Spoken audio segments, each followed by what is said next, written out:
2 months after I swore off dating apps and cleaned his number from my phone, I opened the app out of boredom and swiped right on my ex by accident. My thumb slipped. My history didn't. A green banner burst across the screen and I felt 25 again, laughing in a diner booth at midnight. I had no idea a note waited at home, or that he'd once carried a small gold question. It was Tuesday. Ordinary. Everything changed anyway. If second chances speak to you, please like, subscribe, and share.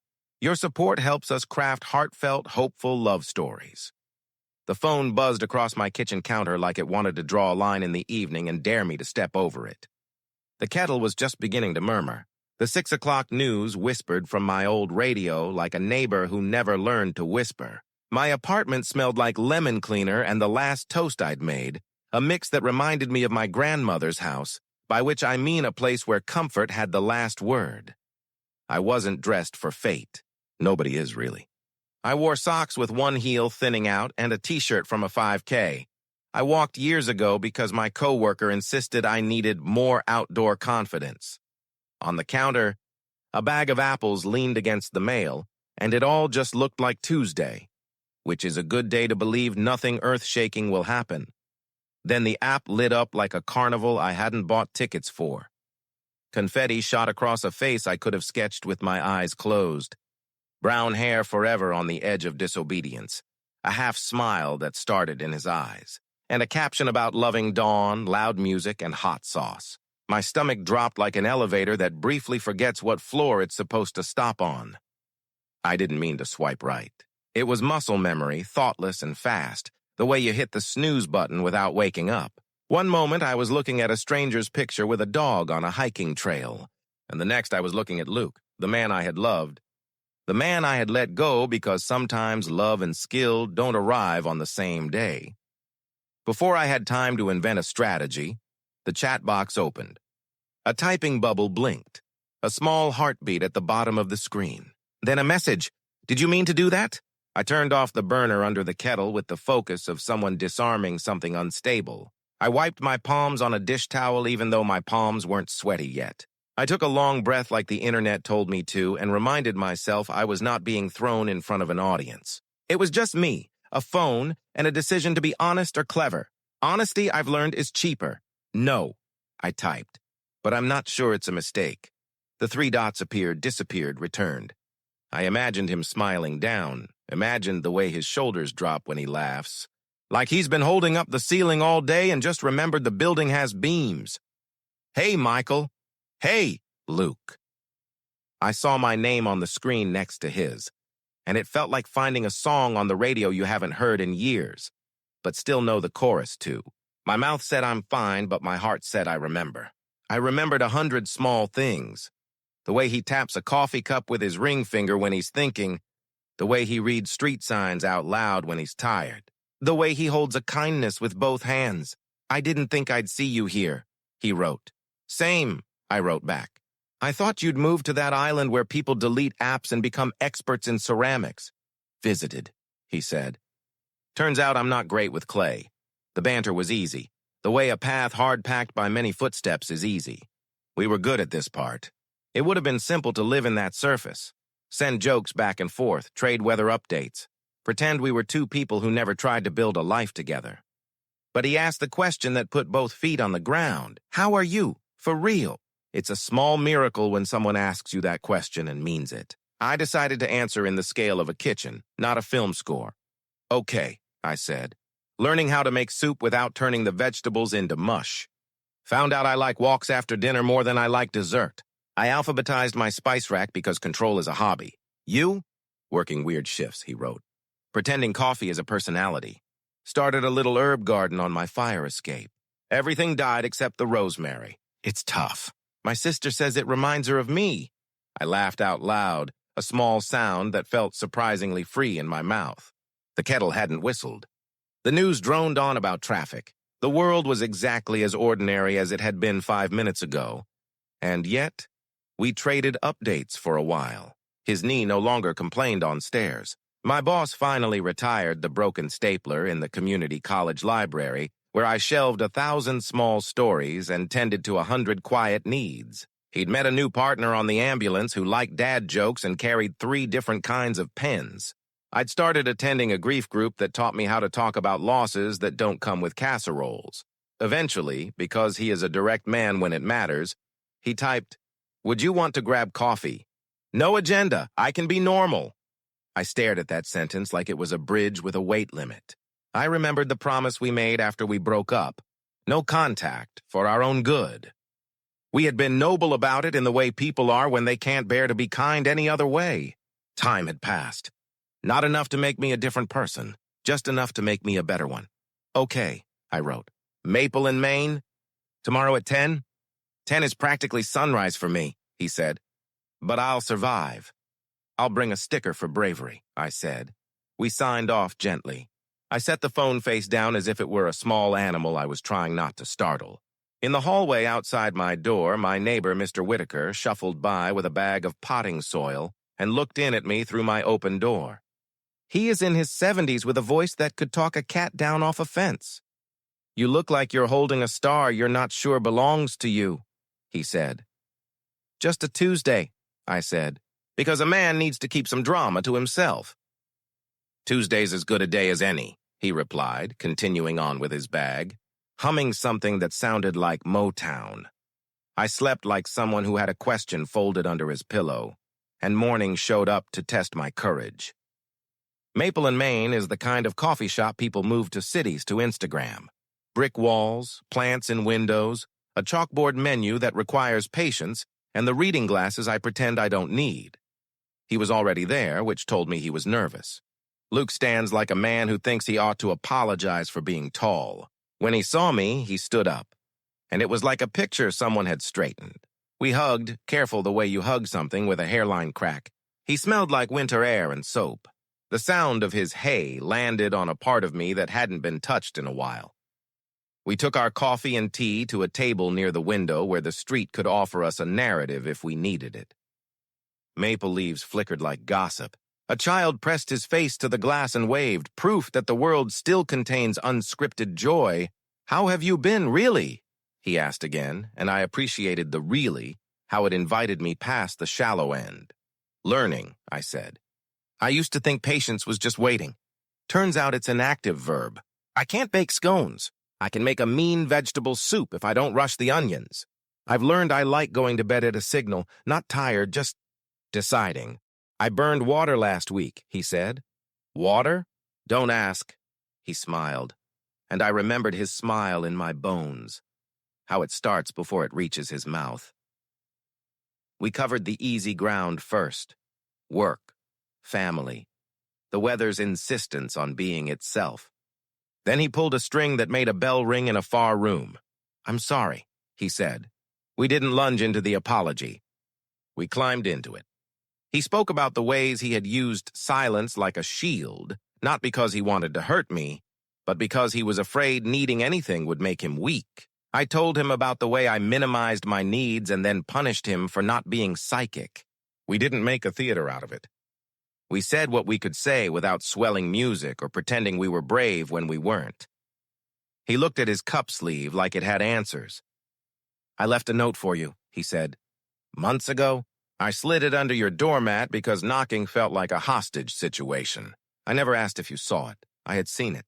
I had put it in a drawer with batteries, rubber bands, takeout menus, and other things you need, but not right now. There's a particular kind of pride that makes you store tenderness where you keep your tools. I did," I said. "I wasn't ready then.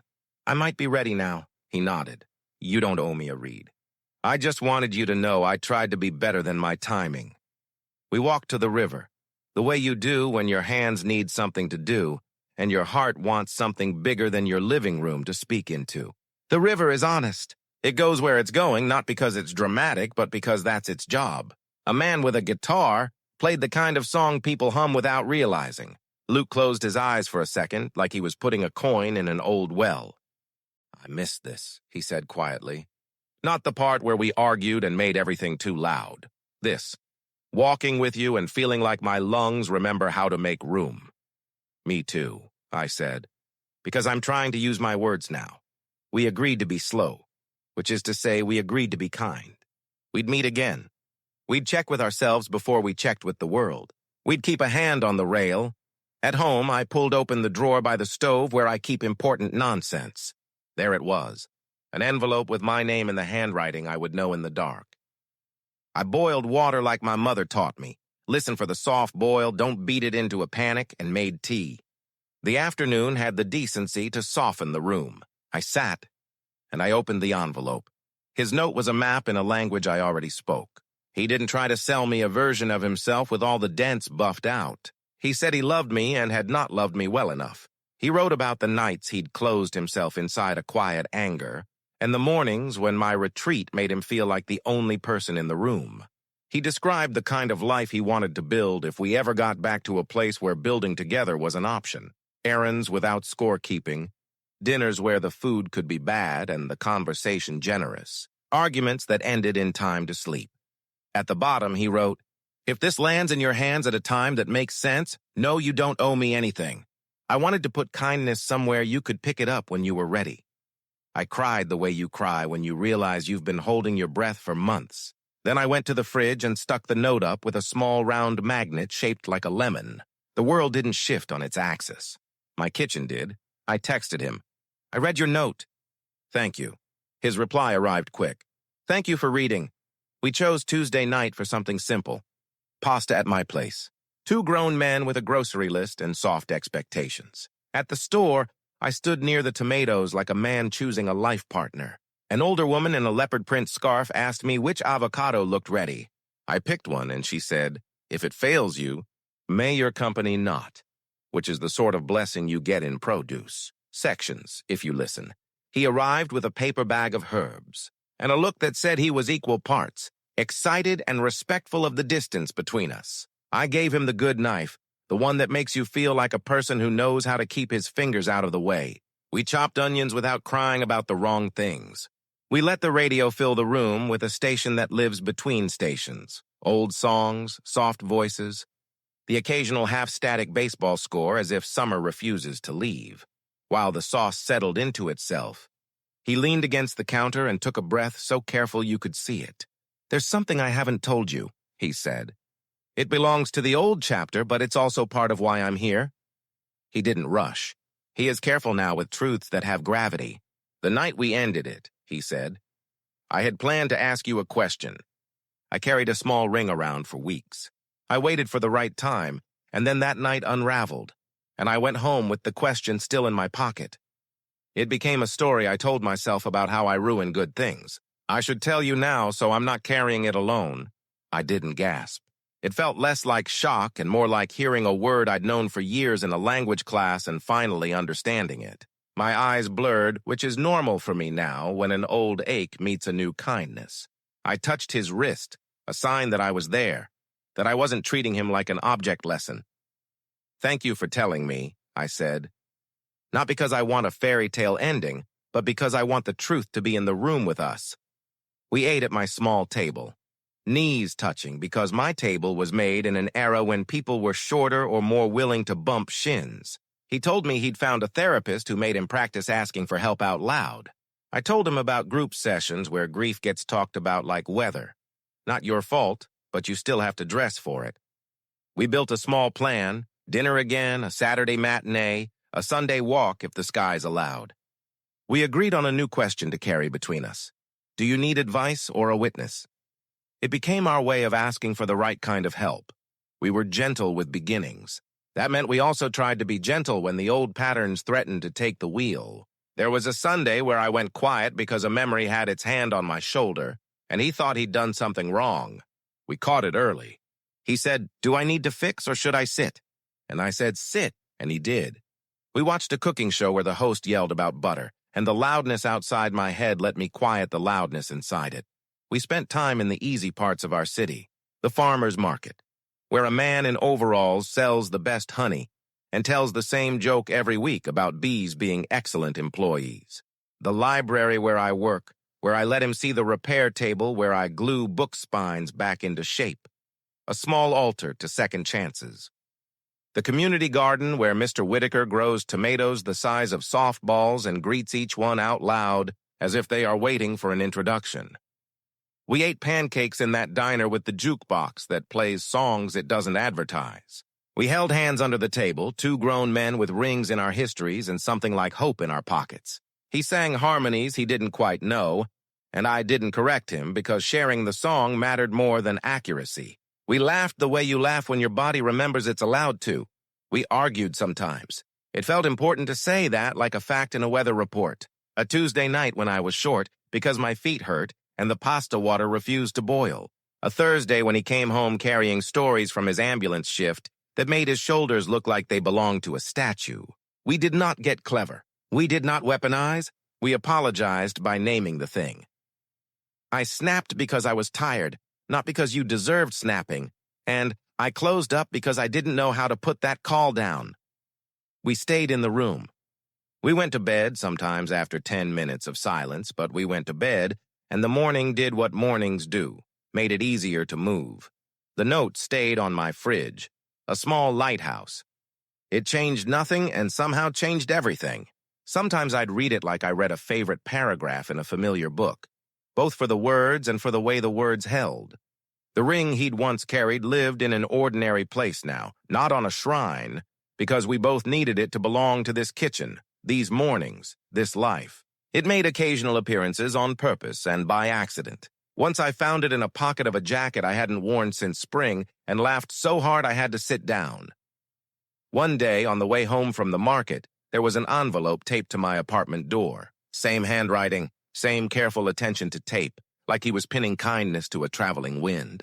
I looked at Luke and he smiled, that small, private smile he keeps for when joy could spook if you made any sudden moves. I opened it there in the hallway with the smell of someone's soup drifting from down the hall. This is not a heavy letter, it said. This is me wanting to put something plain and good in writing. I love you. I like you. I respect you. Tonight I'd like to make dinner and ask you a question. If you're not ready, I'll make dinner and ask you about your favorite radio station instead. I made a choking sound that would embarrass me if I had any dignity left to preserve. Mr. Whitaker emerged from his apartment with a watering can and said, "If that letter made you look the way you look, you ought to frame it or eat it, whichever keeps it close." We cooked together that night. He chopped onions with the kind of reverence that knows what onions can do to a room. He turned down the radio not because he's dramatic, but because he was raised by people who taught him volume is part of manners. He reached into his pocket like a man who had finally reached the end of a long path and knew the path had been worth it because of the walking. Not just the arrival. He didn't kneel because we're old enough to know our knees. He didn't recite a speech that sounded like anybody else's vows. He said, "I want to spend the ordinary with you, Tuesday, Wednesday, Fridays that feel like Mondays.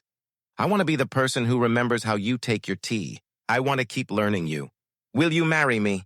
You think you'll have a speech. You think you'll use one of those phrases you read somewhere and saved. What I had was a yes that came out like a laugh wrapped in a cry. He slid a simple band on my finger, one that looked like sunlight borrowed.